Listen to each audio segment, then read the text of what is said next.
Item ಯಾವುದೇ ಇರಲಿ try ಮಾಡಿ ಆಚಿ ಚಿಕನ್ ಮಸಾಲಾ. ಆಚಿ ಚಿಕನ್ ಮಸಾಲಾ. ಪ್ರಶ್ನೆ ನಿಮಗೆ, ಹೌದು ಹಲವು ಸಲ ಅವಕಾಶಗಳು ಬಂದಾಗ್ಲೂ ದಲಿತ ಸಿಎಂ ಅನ್ನುವ ಹೆಸರನ್ನು ಮಾತ್ರ ನೆಪಕ್ಕೆ ಇಟ್ಕೊಂಡ್ರು, ದಲಿತರಿಗೆ ಸಿಎಂ ಆಗೋಕೆ ಅವಕಾಶನೇ ಮಾಡಿಕೊಡ್ಲಿಲ್ಲ Congress. What about BJP? CM ಅಂತಾನೆ ಅಲ್ಲ, ಪ್ರಮುಖ ಹುದ್ದೆಗಳು ಅಂತ ಬಂದಾಗ ಏನು ಮಾಡಿದಿರಿ ಸರ್? ಅಲ್ಲ, ನಮ್ಮಲ್ಲಿ ಉಪಮುಖ್ಯಮಂತ್ರಿ ಮಾಡಿದರು ನಮ್ಮ ಗೋವಿಂದ ಕಾರಜೋಳರನ್ನ. ಇನ್ನು ಅದಕ್ಕಿಂತ ಇನ್ನೇನು ಸಿ ಎಂ ಪದವಿ ಇನ್ನೊಂದು 2 ಸಾರಿ 3 ಸಾರಿ ನೋವಾಗಿರೋದು. ಆಯ್ತು, ರಾಜ್ಯಾಧ್ಯಕ್ಷರ ಚರ್ಚೆಗಳಾಗ್ತಾ ಇದೆ. ಬದಲಾವಣೆ ಆದಾಗ ಆಗ್ಲಿ ಬಿಡಿ, ದಲಿತರೇ ಆಗ್ಲಿ ಬಿಡಿ, ಅದಕ್ಕಿಂತ ಒಂದು ಸಾಮರ್ಥ್ಯ ಇರೋರ್ನ ಮಾಡೋದಕ್ಕೆ ನಮ್ಮ ಪಾರ್ಟಿನಲ್ಲಿ ಯಾವುದು ಹಿಂದೂ ಮುಂದೆ ಚಲವಾದಿ ನಾರಾಯಣ ಸ್ವಾಮಿ ಅವರು ಪಾಪ ಅಷ್ಟೊಂದು ಹೋರಾಟ ಮಾಡ್ತಾರೆ, ಆಗ್ಲಿ ಬಿಡಿ ಅಂತವರು. ಅಲ್ಲ, ಅವ್ರಿಗೆ ಕೊಟ್ಟಿದಾರಲ್ಲ, ವಿರೋಧ ಪಕ್ಷ ನಾಯಕರೇ ಕೊಟ್ಟಿದಾರಲ್ಲ, ಇನ್ನೇನ್ ಬೇಕು ಬಿಜೆಪಿನಲ್ಲಿ? First time MLC first time ಅವ್ರನ್ನ ವಿರೋಧ ಪಕ್ಷ ನಾಯಕರು ಮಾಡಿದ್ದಾರೆ. ಯಾವ ಪಕ್ಷದಿಂದ ಹೊರಗೆ ಬಂದ್ರು ಅಂಡ್ ಯಾಕೆ ಮಾಡಿದ್ರಿ ಅನ್ನೋದ್ರ ಬಗ್ಗೆಯೂ ಚರ್ಚೆ ಹೊರಗೆ ಓಡಾಡುತ್ತೆ. ಯಾವ ಪಕ್ಷದಿಂದ ಬಂದ್ರೆ ಅವರು ಎಲ್ಲ ಕಾಂಗ್ರೆಸ್ ಅವರು ಬರೀ ವೋಟ್ ಬ್ಯಾಂಕ್ ರಾಜಕಾರಣಕ್ಕಾಗಿ ದಲಿತರನ್ನ ಬಳಸ್ಕೊಂಡ್ರೆ ವಿನ ನೇರವಾಗಿ ಯಾರಿಗೂ ಏನು ಸಹಾಯ ಮಾಡಲಿಲ್ಲ. ಅಲ್ಲಿ ಬಿಜೆಪಿ ಏನ್ ಮಾಡ್ತು ಅಂತ ಪ್ರಶ್ನೆ ಬರುತ್ತೆ. ಬಿಜೆಪಿ ಅದನ್ನೇ ಮಾಡ್ತಾ ಇದೆ, ಅವರು ಈಗ ನಮ್ಮ ಪಕ್ಷದಲ್ಲಿ ಸೂಕ್ತ ವ್ಯವಸ್ಥೆಗಳನ್ನ ಎಲ್ಲರಿಗೂ ಇರೋಣ. ನಿಂದ ಆಯ್ತಲ್ಲ, ನಾನು ಮಾತಾಡ್ತೀನಿ. ಇದು ಮಾಮೂಲಿ ಚರ್ಚೆ ಅಲ್ಲ, ಡಿಬೇಟ್ ಇದು. ನೀವು ಮಧ್ಯದಲ್ಲಿ ಮಾತಾಡ್ತಾ ಇದ್ರೆ ನಾನು ನಿಮ್ಮನ್ನ ಓವರ್ಟೇಕ್ ಮಾಡೋಕ್ಕಾಗಲ್ಲ. ನಮ್ಮ ಹಿರಿಯರು ನೀವು, ನಮ್ಮ ನಾಯಕರೇ. ಹಂಗಾಗಿ ನಾನು ಹೇಳೋದು, ಇವತ್ತು ನಮ್ಮ ಪಕ್ಷದಲ್ಲಿ ಯಾವತ್ತು ಅವಕಾಶ ಯಾರು ಕೊಡಬೇಕು. ನಾನೊಬ್ಬ ಸಣ್ಣ ಹಳ್ಳಿಯಿಂದ ಬಂದಂಥವನು, ಹೆಬ್ಬೆಟ್ ರಾಮಕ್ಕನ ಮಗ.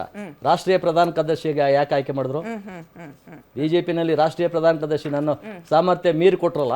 ಕಾಂಗ್ರೆಸ್ನವ್ರು ಹೇಳ್ತಾರೆ, ಎಷ್ಟು ಜನ ಕ್ಯಾಬಿನೆಟ್ ನಲ್ಲಿ ಮಿನಿಸ್ಟರ್ಗಳಿದ್ದಾರೆ ಗೊತ್ತಾ ಅಂತ ಕೇಳ್ತಾರೆ. ನಾವು ರಾಷ್ಟ್ರಪತಿಗಳನ್ನ ಮಾಡಿದ್ವಿ ಗೊತ್ತಾ ಅಂತ ಕೇಳ್ತಾರೆ. ಯಾರು? ಕಾಂಗ್ರೆಸ್ನವ್ರು ಕೇಳ್ತಾರೆ. ನಾವು ಮಾಡಿರೋದು ಅವರ.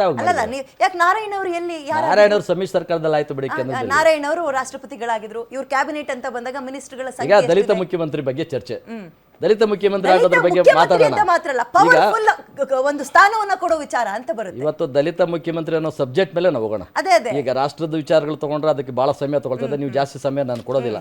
ಸ್ವಲ್ಪ ಸಮಯದಲ್ಲೇ ಬಾತ್ ತಿಳಿಸಿ JDS ಕಡೆ ಹೊಡ್ತೀರಿ, ಆಮೇಲೆ ಪತ್ರಕರ್ತರ ಕಡೆ ಹೋಗ್ತೀರಿ. ಮತ್ತೆ ಬರೋ ಸಂಖ್ಯೆ 15 ನಿಮಿಷ ಆಗುತ್ತೆ ನನಗೆ. ಆ ಅವಕಾಶ ಮಿಸ್ ಆಗೋದು ಬೇಡ. ನಾನು ಕೇಳೋದು ಇಷ್ಟನೇ, ನಮ್ಮ ಸ್ವಾಭಿಮಾನಿ ದಲಿತ ಮುಖಂಡಗಳು ಕಾಂಗ್ರೆಸ್ ಅಲ್ಲಿ ಇದಾರಲ್ಲ, ವೋಟ್ ಬ್ಯಾಂಕ್ ರಾಜಕಾರಣ ಮಾಡ್ಕೊಂಡು ವರ್ಷ ಜೀತ ಮಾಡ್ಕೊಂಡಿದಾರಲ್ಲ, ಈ ಜೀತ ಪದ್ಧತಿಯಿಂದ ಹೊರಗಡೆ ಬನ್ನಿ.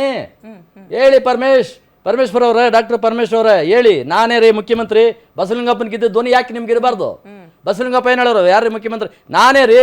ಅವ್ರ ಪರವಾಗಿ ಒಬ್ಬ MLA ಕೈ ಎತ್ತಾ ಇರಲಿಲ್ಲ, ಆದ್ರೂ ನಾನೇ ಅನ್ನೋರು. ಅವ್ರನ್ನ ಮೂಲೆ ಗುಂಪು ಮಾಡ್ಬೇಕು ಅಂತ ಹೇಳಿ ಪರಿಸರ ಇಲಾಖೆ ಮಂತ್ರಿ ಮಾಡಿದ್ರು. ಪರಿಸರ ಇಲಾಖೆ ಮಂತ್ರಿ ಅಂದ್ರೆ ಅದು ಒಂದು ಕೆಲ್ಸಕ್ಕೆ ಬಾರ್ದ ಮಂತ್ರಿ ಸ್ಥಾನ ಅಂತ. ಅದನ್ನೇ ಸರಿಯಾದ ರಸ ತುಂಬಿದ್ರು, ಅದಕ್ಕೆ ಜೀವ ತುಂಬಿದ್ರು, ಅದನ್ನ ಒಂದು ಪವರ್ಫುಲ್ ಮಂತ್ರಿಯಾಗಿ ಮಾಡಿ ತೋರಿಸಿದ್ರು. ಇವತ್ತು ಪರಿಸರ ಇಲಾಖೆ ಬೇಕು ಅಂತ ಎಲ್ಲ ಮಂತ್ರಿಗಳು ಕೇಳ್ಕೊಂಡು ದಂಬಾಲ್ ಬೀಳ್ತಾರೆ, ಅಲ್ಲಿ ಸಿಕ್ಕಷ್ಟು ಕಾಸು ಎಲ್ಲೂ ಸಿಕ್ಕಲ್ಲ ಅಂತ. ಆವಾಗ ಬಸವಲಿಂಗಪ್ಪನವ್ರ ಕಾಲದಲ್ಲಿ ಅದಿರ್ಲಿಲ್ಲ. ಬಸವಲಿಂಗಪ್ಪನವ್ರು ಅದನ್ನ ಜೀವ ತುಂಬಿದವರು. ಆ ಗಟ್ಟಿದನ್ನು ಮಾಡಿ. ನೀವು ಇವತ್ತಲ್ಲ ನಾಳೆ ಸತ್ತೋಗರೆ, ಎಲ್ಲರೂ ಸಾಯದೆ. ಬಾಬಾ ಸಾಹೇಬ್ ಅಂಬೇಡ್ಕರ್ ಅಂತ ಅವರೇ ಸತ್ತೋಗಿದ್ದಾರೆ. ಅವರು ಸತ್ರುನು ಅವ್ರು ಮಾಡಿರ್ತಕ್ಕಂಥ ಕೆಲಸ ಇಡೀ ಪ್ರಪಂಚಕ್ಕೆ ಅದು ಮಾದರಿಯಾಗಿದೆ. ಭಾರತ ಕನ್ಯಾಕುಮಾರಿಯಿಂದ ಕಾಶ್ಮೀರ ತನಕ ಯಾವುದೇ ಹಳ್ಳಿನಲ್ಲೂ ಸಣ್ಣ ಒಂದು ಗುಡಿಸಲಲ್ಲೂ ಅಂಬೇಡ್ಕರ್ ಹೆಸರು ಹೇಳಿದ್ರೆ ಪ್ರಾಣ ಕೊಡೋಕೆ ರೆಡಿ ಆಗಿದ್ದಾರೆ. ಕಾಂಗ್ರೆಸ್ ಬೆನ್ನೆಲುಬು ಅಂತೀರಾ, ಅವ್ರಿಗೊಂದು ಅವಕಾಶ ಕೊಡಿ ಅನ್ನೋದು ನಿಮ್ಮ ಮಾತು. ಬರ್ತೀನಿ ನಾನು ನಿಮ್ಮ ಹತ್ರ. ನಾಗೇಂದ್ರ ಅವರೇ, ನೀವು ಹೇಳಿದ್ರಿ ನಾವು ಉಪಮುಖ್ಯಮಂತ್ರಿ ಮಾಡಿ ಸದ್ಯ ಈ ಒಂದು ಕಪ್ಪು ಚುಕ್ಕೆಯಿಂದ ಹೊರಗೆ ಬಂದ್ಬಿಟ್ಟು ನಾವು ಸ್ಥಾನನೇ ಕೊಡ್ಲಿಲ್ಲ ಅಂತ ಅನಿಸ್ಕೊಳ್ಳಲ್ಲ ಅಂತ ಹೇಳಿದ್ರಿ. ಅಲ್ಲ, ಅದಕ್ಕೆ ಮುಂಚೆ ನಾವು ಡಿಕ್ಲೇರ್ ಕೂಡ ಮಾಡಿ. ಜನತಾದಳ ಇದ್ದಾಗ ನಂಬರ್ಸ್ ಬಂದಾಗ ಆರಾಮಾಗಿ ಅವಕಾಶ ಇತ್ತು, ಮಾಡ್ಕೊಡ್ಬೋದಿತ್ತು. ಅದನ್ನೇ ಆ ವಿಚಾರ ಹೇಳಕ್ ಬರ್ತೀನಿ. ನಾವು 2018ರಲ್ಲಿ ಡಿಕ್ಲೇರ್ ಮಾಡಿದ್ವಿ, ರಾಜ್ಯದ ದಲಿತನೇ ನಾವು CM ಮಾಡ್ತೀವಿ ಅಂತ. ಆ ಮುಖಾಂತರ ಚುನಾವಣೆ ಹೋಗಿದ್ದು ನಾವು 2018ರಲ್ಲಿ. ಸೊ ನಮಗೆ ಪೂರ್ಣಪ್ರಮಾಣವಾಗಿ ಬಂದಿಲ್ಲ. ಬರ್ದಿದ್ದಂಥ ಸಂದರ್ಭದಲ್ಲಿ ಅವತ್ತು ಇದ್ದಿದ್ದಂಥ ನಂಬರ್ಸ್ ಒಳಗಡೆ JDS ಪಕ್ಷ ಕಡಿಮೆ ಇತ್ತು. ಹಾಗಾಗಿ ಕುಮಾರಸ್ವಾಮಿ ಅವರೇ ಮುಖ್ಯಮಂತ್ರಿ ಆದರೂ ಕೂಡಲೇ ಏನು ನಮ್ಗೆ ಜೊತೆ ಕೈ ಜೋಡಿಸಿ ಮೈತ್ರಿ ಆಗಿದ್ದಂಥ ಕಾಂಗ್ರೆಸ್ ಪಕ್ಷದವ್ರನ್ನ ಕರೆದು DCM ಮಾಡಿದ್ದು ಕೀರ್ತಿ JDS ಪಕ್ಷಕ್ಕೆ. ಅದನ್ನು ಗಂಟಾಘೋಷವಾಗಿ ಹೇಳ್ತೀವಿ. ರಾಜ್ಯ ನೋಡಿದೆ, ರಾಜ್ಯಕ್ಕೊಂದು ಮಾದರಿ ಅವತ್ತಿನ ಕಾಲ ನೋಡಿ. ಇವತ್ತು ಪರಿಪೂರ್ಣವಾಗಿ ಸರ್ಕಾರ ಇರೋದು ಯಾವ್ದು ಆಡಳಿತ. ಇವತ್ತು ನೋಡಿ, ನೀವು ಕಾಂಗ್ರೆಸ್ ಪಕ್ಷ ಬಾಳ್ಕೆ ಮಾಡುವಂತ ಪ್ರಶ್ನೆ ಅಲ್ಲ, ಅದನ್ನೇ ಹೇಳ್ತಾ ಇದ್ದೀನಿ. DCM ಪಕ್ಷ ಮೈತ್ರಿ ಪಕ್ಷದಲ್ಲಿ ಬಂದಂತ ಕಡಿಮೆ ನಂಬರ್ಗಳಲ್ಲಿ DCM ಆದ್ರೂ ಮಾಡಿ ಉಪಮುಖ್ಯಮಂತ್ರಿ ಮಾಡಿ ಒಂದು ಅವನ ಮೇಲೆ ತರಬೇಕು, ಸಮುದಾಯ ಮಾಡ್ತಿರ್ಬೇಕು ಅಂತ ಚಿಂತೆ ಮಾಡಿದ್ರು.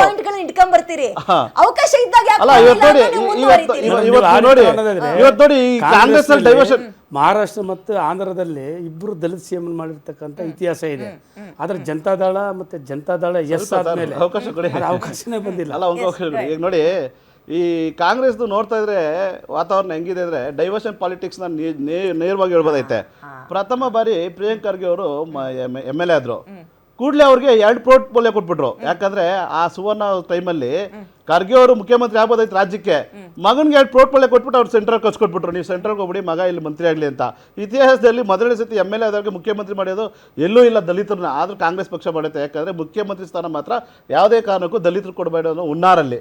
ಸೊ ಈ ರೀತಿಯಾದ ಹುನ್ನಾರಿಕೆ ಅಂತ ಪರಿಪೂರ್ಣವಾಗಿ ದಲಿತರೇ ಅಲ್ಲಿ ಇವತ್ತು ಕಾಂಗ್ರೆಸ್ ಪಕ್ಷದ ಬೆನ್ನೆಲುಬು ಅಂತ ಗೊತ್ತಿದ್ರು ಕೂಡ, ಇವತ್ತು ಕಣ್ಮುಂದೆ ಕಾಣಿಸ್ತಾ ಇದ್ರು ಕೂಡ, ಇವತ್ತು ಅವ್ರದೇ ನಾಯಕರು ಒಪ್ಕೊಂತ ಇದ್ರು ಕೂಡ ಮಾಡೋಕ್ಕಾಗ್ತಾ ಇಲ್ಲ ಅಂತಂದ್ರೆ ಅವರ ಒಂದು ಧೋರಣೆ ಇದೆ. ಮತ ಬ್ಯಾಂಕ್ಗೋಸ್ಕರ, ಕಸ ಗುಡ್ಸೋಕ್ಕೋಸ್ಕರ, ಪೋಸ್ಟ್ ಮೆಚ್ಚೋಕ್ಕೋಸ್ಕರ, ದಲಿತರನ್ನ ವೋಟ್ ಬ್ಯಾಂಕ್ಗೋಸ್ಕರ, ಸಂವಿಧಾನ ವೋಟ್ ಬ್ಯಾಂಕ್ಗೋಸ್ಕರ. ಬಾಬಾ ಸಾಹೇಬ್ ಅಂಬೇಡ್ಕರ್ನೇ ಗೌರವ ನಡೆಸ್ತಾ ಇಲ್ಲ ಕಾಂಗ್ರೆಸ್ ಪಕ್ಷ. ಸತ್ತಾಗ ಅಂಗೈಗಳ ಜಾಗ ಕೊಡಲಿಲ್ಲ ಕಾಂಗ್ರೆಸ್ ಪಕ್ಷ. ಅಂತದ್ರಲ್ಲಿ ದಲಿತರ ಭವಿಷ್ಯ ಇದೆಯಾ? ಸತ್ಯವಾಗೂ ಇಲ್ಲ.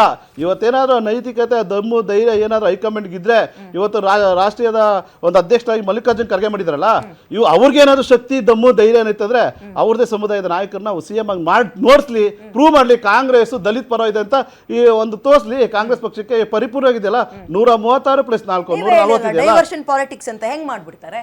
ಅದನ್ನ ಆ ಧೈರ್ಯ ತಾಕತ್ತಿದ್ಯಾ? ಇವತ್ತು ರಾಷ್ಟ್ರೀಯ ಅಧ್ಯಕ್ಷ ಸ್ಥಾನದಲ್ಲಿ ಕುಂತಿದ್ರಲ್ಲ ಖರ್ಗೆ ಅವ್ರಿಗೆ, ಆ ಧೈರ್ಯ ಇದೆಯಾ? ನಮ್ಮ ರಾಜ್ಯದಲ್ಲಿ ಒಬ್ಬ CM ಮಾಡಬೇಕು. 1952ರಿಂದ ಇವತ್ತರೆಗೂ ಒಬ್ಬ ರಾಜ್ಯದ ಮುಖ್ಯಮಂತ್ರಿ ದಲಿತನಾಗಿಲ್ಲ. ಇವತ್ತು ನಾನು ರಾಷ್ಟ್ರೀಯ ಅಧ್ಯಕ್ಷ ಸ್ಥಾನದಲ್ಲಿ ಕುಂತಿದ್ದೀನಿ. ಆಗ ನಮ್ಮ ರಾಜ್ಯದಲ್ಲಿ ನಮ್ಮದೇ ಸರ್ಕಾರ ಇದೆ. ನಾವು ಯಾಕೆ ಇದನ್ನ ಮಾಡುವಂತ ಚಾಲೆಂಜ್ ತಗಂತಾರ? ಇದನ್ನ ದಲಿತ ಸಮುದಾಯ ಕೂಗಿ ಹೇಳ್ತಾರ ಅವರು. ದಲಿತ ಸಮುದಾಯ ನಾಯಕ ನಾನು ನಮ್ಮ ರಾಜ್ಯದ ಒಬ್ಬನ ಮುಖ್ಯಮಂತ್ರಿ ಮಾಡೇ ಮಾಡ್ತೀನಿ ಅಂತ ಹೇಳಿ ಅವ್ರು ಹೇಳೋಂತ ಶಕ್ತಿ, ಧೈರ್ಯ ಇದೆಯಾ? ತಗೋಬೇಕು. ಅದನ್ನ ಕೇಳ್ತಾರೆ. ಇಲ್ಲ ಒಂದು ಡೆಡ್ ಲೈನ್ ಕೊಡ್ತಾರ, 6 ತಿಂಗಳು ಮಾಡ್ಲಿ ಸಾಕು, ಹೋಗ್ಲಿ ಈ ಒಂದು ಧೋರಣೆ ಹೋಗ್ಲಿ, 6 ತಿಂಗಳು ಮುಖ್ಯಮಂತ್ರಿ ಮಾಡಿ. ನಿಮ್ಮೂರಿನಿಂದ ವಿಶ್ವ ಮಟ್ಟದವರೆಗೆ ರಾಜಕೀಯ, ಸಿನಿಮಾ, ಸ್ಪೋರ್ಟ್ಸ್ ಯಾವ ಸುದ್ದಿಯೂ ಮಿಸ್ ಆಗಲ್ಲ. ಬರೀ ಸುದ್ದಿಯಷ್ಟೇ ಅಲ್ಲ, ಜೊತೆಯಲ್ಲೇ ಇರುತ್ತೆ ವಿಶ್ಲೇಷಣೆ. ಗ್ಯಾರಂಟಿ ನ್ಯೂಸ್ ನ ಸಬ್ಸ್ಕ್ರೈಬ್ ಮಾಡಿ, ಫಾಲೋ ಮಾಡಿ, ಕ್ಷಣ ಕ್ಷಣದ ಅಪ್ಡೇಟ್ಸ್ ಪಡೆಯಿರಿ.